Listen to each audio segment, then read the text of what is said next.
Um, so yeah, so I want to do a devotion, do a SMART goal, and then give you time to kind of finish up your virtual projects this week. And by the end of today, or actually tomorrow, just let me know if you guys are struggling or you're trying to work with the organization and you're not quite done. But we'll talk about that tomorrow. So I just want to make sure that you're not doing things unless you want to. Outside of class. I mean, I know you could spend the whole time in class just kind of doing whatever you want to do and then do the work for the class later. That's kind of your choice, but I just don't want to make you do anything that you can't. So, all right. So somebody tell me a devotion yesterday? Anybody remember what it was about? 10,000 points, one word. Anybody remember? Kindness. Kindness. Thank you very much. We talked about kindness and that idea, or that, the idea of, just serving other people and being kind to them. I think it's more than being nice. I mean, you could smile and be nice, but I think it's more like, how can I really help someone and care for them? So let me show you the theme today.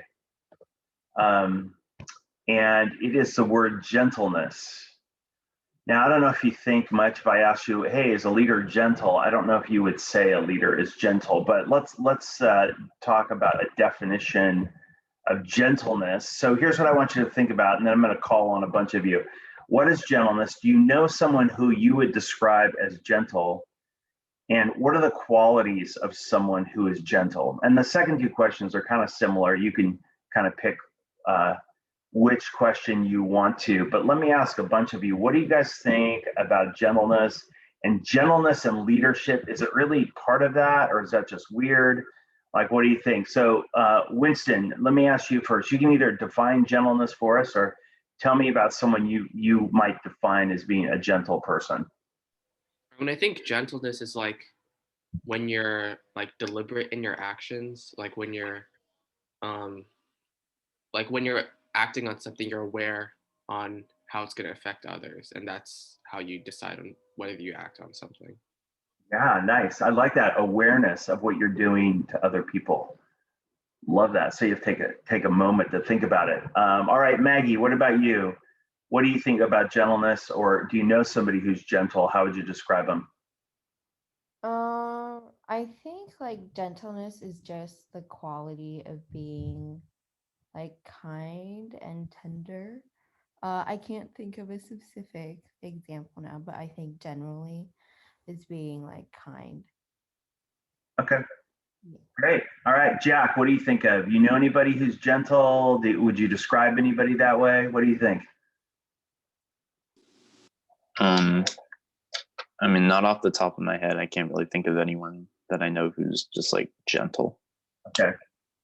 All right. Do you think, well, Jack, let me ask you another question. Do you think, is gentle, like in terms of leadership, do you feel like it's kind of a wimpy word?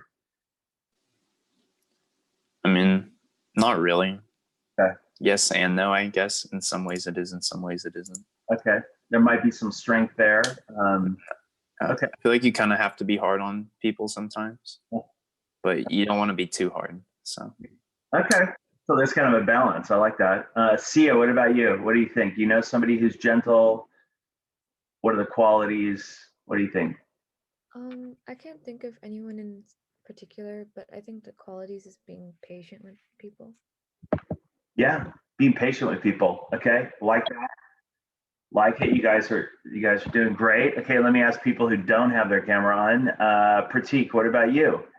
What do you think in gentleness? Oh, you're muted. Sorry, what about gentleness? Were you saying? Yeah, what do you think of when you hear that word, or do you know somebody who you would describe in that way that showed gentleness to other people? I'd probably say like, I don't know, I'd say my mom has like pretty gentle qualities. Yeah. Okay. So, and she's somebody you see all the time, so that would be a good example. Let me ask James, what do you think? What about gentleness? What do you think gentleness is, or do you know somebody who is gentle? I think gentleness is like Um, it's like being able to comfort someone or like understand them. Okay. Yeah. So understanding, giving time to people. Amber, what about you? Is there somebody you know in your life that you would call gentle, and what about them would make them gentle in your mind?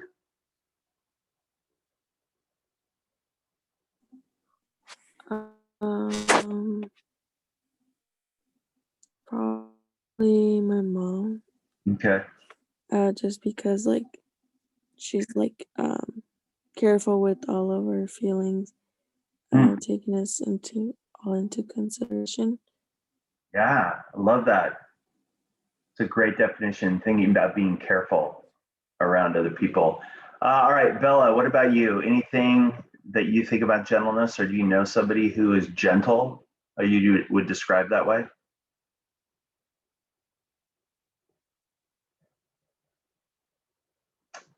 Okay. All right. I don't know if you can hear me. What about Josh Beckett? What about you? I would say my grandma is pretty gentle. I'd also say that like being gentle is just like kind of like never getting angry, being nice, just never like raising your voice, stuff like that. Yeah. Okay. These are all good, but you guys have a lot of wisdom in all your responses. And I think, let me just share a couple thoughts for you today about gentleness, and especially as a leader. And I think oftentimes gentle can be perceived as a negative, like a soft, not a good description of a leader. And I want you to maybe think about it a little bit differently, especially as you lead other people and engage with other people. So here's a couple definitions. Gentleness, the ability to endure hostility and criticism without anger. Or gentleness is not a doormat, it is strength under the control of love. So I think that gentleness comes out of, just like kindness, our relationship with God, because God is gentle with us. And so I want to read a couple Bible verses, or have you guys read a couple Bible verses. So Tevin, can you read the first one, Philippians 4:5? Just wait a minute.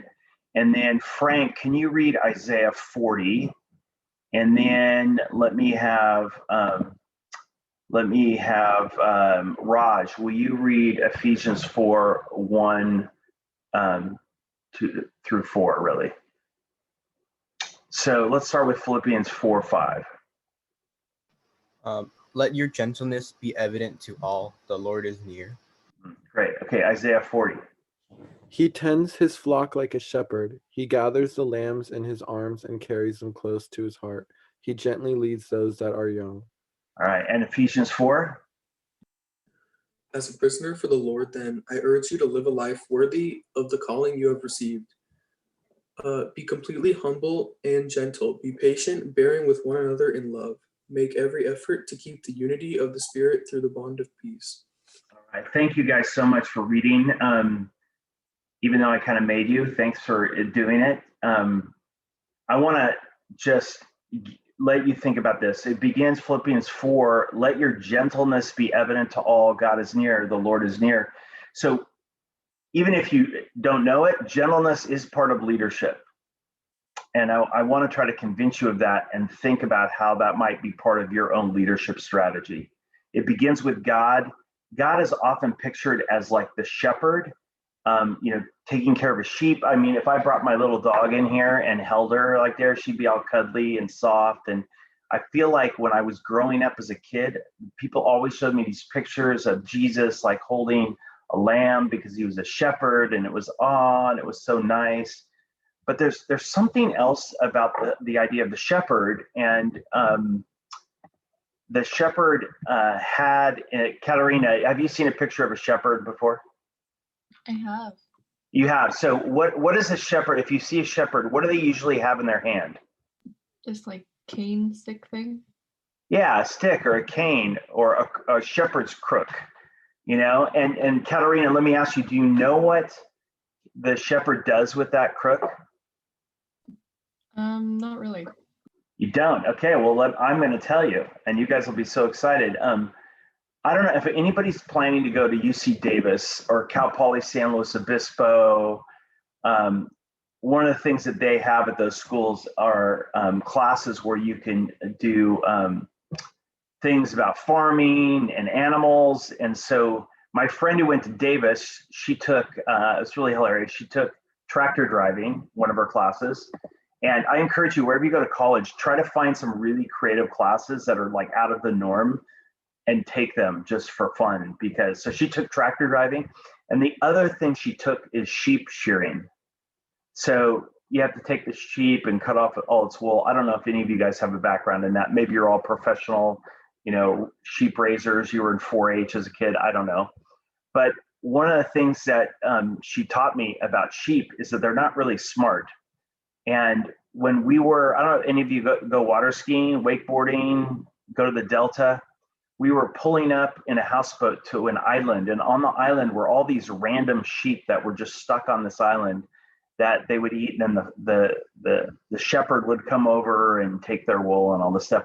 But she goes, oh, I know how to take care of sheep. And she went over and proceeded to like grab the sheep and pull them and push them and prod them. And I'm like, oh my gosh, you're being so mean. People will look at this video and they think you're like the worst person in the world. She goes, no, sheep are not very smart. And so you have to really push and prod them, and you have to challenge them so they'll go do what they need to do. And that's why Shepherd had that stick. They had the stick to come alongside and kind of whack the sheep to get them moving and to take care of them. So you have this gentle picture of a shepherd, like with the sheep, but on the same picture is a sheep with this cane, as Katerina said, who's kind of moving the sheep along, disciplining them and teaching them what they need to do. And that's in the same idea with God. God is gentle with us because he pushes us and prods us to be the people that he wants us to be. So it's gentle is not just a word that's like, oh, I pet the dog and that's beautiful. It's gentle is the idea of strength. And it's strength because you take a deep breath, you know who you are, and you're able to then give other people grace and be kind to them. So it comes to this inner attitude where kindness is kind of the idea of serving and caring for others. Gentleness is this attitude or behavior that you have in your heart, and that when you look at people who are confronting you or doing really dumb things, that you can be gentle, have empathy and compassion for them, and then move them along. So what the last verse that Raj read for us was about unity. And unity in the church takes this idea of people who will be gentle and humble. So if Brooke sees me doing something dumb, she'll go like, Mr. Gallagher, what are you doing? Doesn't mean she'll get a cane necessarily and hit me over the head with it. It just means she'll use her words to say, you need to think about what you're doing and how you're hurting yourself, or maybe how you're hurting others. So gentleness has to do with unity. And the other thing I want to share with you just to end is Martin Luther King talks a lot about gentleness and kindness. He says this in his book. He said, hate multiplies hate, violence multiplies violence, and toughness multiplies toughness in a spirit of destruction. Most people, and Christians in particular, are thermometers that register the temperature of the majority opinion, not thermostats that transform and regulate the temperature of society. Hey, do you remember a thermostat, thermometers? There it is. He says, we as Christians have the mandate to be nonconformists. We are commanded to live differently in a world depending on force, coercive tyranny, and bloody violence. You are challenged to follow the way of love. You will then discover that unarmed love is the most powerful force in all the world. Jesus responded in a different way when you see in 1 Peter, it says, when they hurled their insults at him, he did not retaliate. When he suffered, he made no threats. Instead, he entrusted himself to him who judges justly. He himself bore our sins in his body on the cross so that we might die to sin and live for righteousness. By his wounds you have been healed. For you, like sheep, there's that analogy again, we're going astray, but now you have returned to the shepherd and overseer of your souls. So a couple of things that I thought of this morning is like, how do you be a gentle person? How do you be a gentle person? How do you respond differently to people who are confronting you or hurting you? Instead of just, I don't know if you've ever been in an argument where somebody yells at you and then you just decide to yell back at them and then everybody's yelling and nothing good happens. I think you need to stop and think about, how do I respond in this situation? And that is being gentleness. If Winston's mad at me, instead of responding by yelling back at him, I'm going to take a more gentle approach where I'm going to take a deep breath. I'm going to be strong in my opinions, but I'm going to be gentle in the way I treat him. And so a couple things of how do you live a gentle life. Be conscious of your feelings. Like if somebody's yelling at you, think about how you're feeling yourself and maybe take a deep breath. Use the space between stimulus and response. Like before you respond, take a breath, think how you might respond. Gentle people aren't reactionary, so don't respond immediately. Sometimes when somebody's yelling at you, you need to take a breath and just take a moment and then respond rather than reacting right away. Allow yourself to care for that person and maybe feel empathy that they're so hurt. Take your focus deeper. Why does the situation matter? Why is this person important? The gentle spirit will find reasons that ignite a positive motivation. Decide what you're going to do rather than reacting. Gentle spirits embrace the ability to choose. And then record your experiences. Maybe sometimes feel like, wow, I responded in a wrong way. Part of being a leader is evaluating yourself and evaluating what you're doing. So those are some thoughts about gentleness today that I want to pray for you, because all of us go through difficult times. And I think gentleness is a way that you can respond differently that will help you and help the other people that you care about around you. I don't think it's also saying that just let other people run over you. I don't think that's what it's saying. I think it's just taking a breath before you respond and then thinking about that person and having empathy for them. So let me pray for you. Lord, thank you for each student here, their gifts and their talents. And maybe this week we think a little bit more about being kind, being gentle, especially starting in our own homes, our own households. Thank you for each person and for how you created them to be. And oftentimes with these things like gentleness and kindness, we have to learn how to do it. So will you help us maybe think differently when somebody confronts us in the next couple days? Maybe you respond differently. And will you help us do that? Lord, thank you for these opportunities that we've had to serve other people. And I pray that we can get those tasks completed so other people might be blessed. And I pray this in your name. Amen. All right, thanks for letting me give a little devotion this week on kindness and gentleness, even though you had no choice, but thanks for listening to me. And maybe this is something that it won't apply to you today, but maybe it will in a week. Or maybe later on today, somebody will start yelling at you. You'll think, how can I take a different approach to my relationships with other people?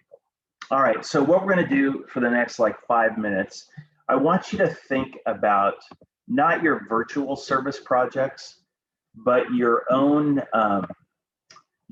personal projects that you're kind of thinking about. And next week, we're gonna kind of develop those and put together your proposal for your own projects. But what I try to do is every day, think about the project just a little bit. So what I want you to do in the next 5 minutes is I want you to try to write a SMART goal for your project that you're thinking about. And just remember when we talked about SMART goals, we talked about, is it specific? Is it measurable? Is it attainable? Is it relevant? Is it timely? So yesterday somebody said, I have a goal. I want to help the elderly.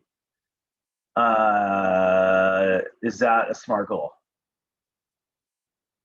I want to help the elderly. Winston, what do you think? Is that a SMART goal? No, because it's not specific at what you're going to actually do. Yeah, absolutely. So, I think that what I want you to try to do, and if you haven't really decided on your own project yet, that's okay. Make one up, make a project, pretend you're doing something for something. Like my goal, the one that I made up is my goal is to make 25 hygiene kits for Downtown Streets team by Friday, February 5th and deliver them by 5 p.m. And then I would add to downtown streets team located at the address. So it's specific, it's measurable. I could do that. It's relevant to my class here and it's timely. You know, I'm going to do this by a certain date. So what I'd like you to do for the assignment today is just take 5 minutes and write a goal. Again, it can be for your personal project, but if you're not focused on that yet and you really haven't decided, which you will decide next week, we're going to make sure everybody tries to get something down. Go ahead and make something up. And this is kind of a practice because I want your goals to be relevant. I want them to be specific and I want you to give it a try. So in the assignment today, SMART goal assignment, why don't you go ahead and do that in the next 5 minutes, and then we'll come back. And then while you're doing that, I'm gonna put you in your groups so you can spend the last like 15 minutes of class making sure you're finished up with your virtual projects or at least get them almost done, okay? Anybody have any questions about that? All right, go ahead and do that for the next 5 minutes.